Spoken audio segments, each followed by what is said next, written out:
Hello, hello, hello! Uy guys, ito na ngayon. Pass muna po tayo sa ating mga gulay.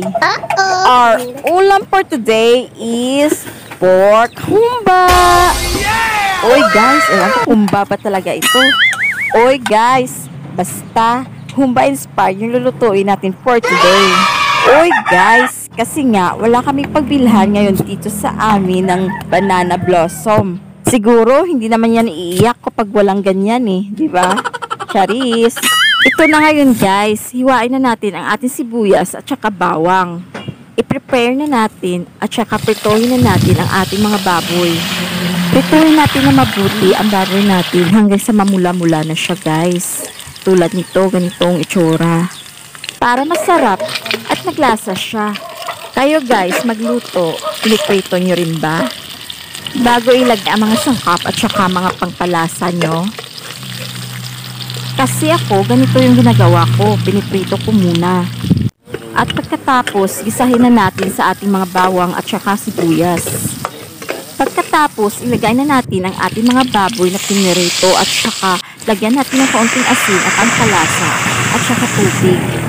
Hayaan muna natin siyang kumulo hanggang sa lumambot.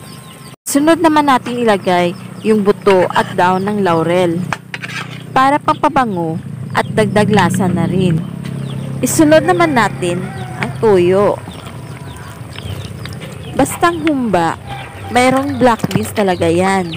Kaya isunod na natin ilagay ang black beans. At saka ito din isunod natin ang juice ng pineapple slice.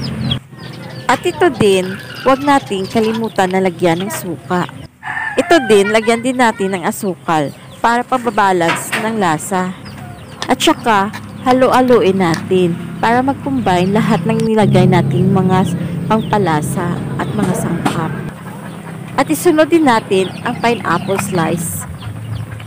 Aayusin natin para pantay-pantay ang pagkaluto nito.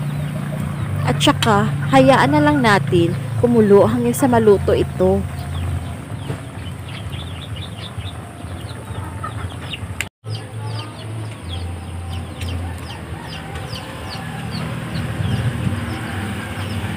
Ayan na po siya guys. Luto na po siya. Tara! Let's eat!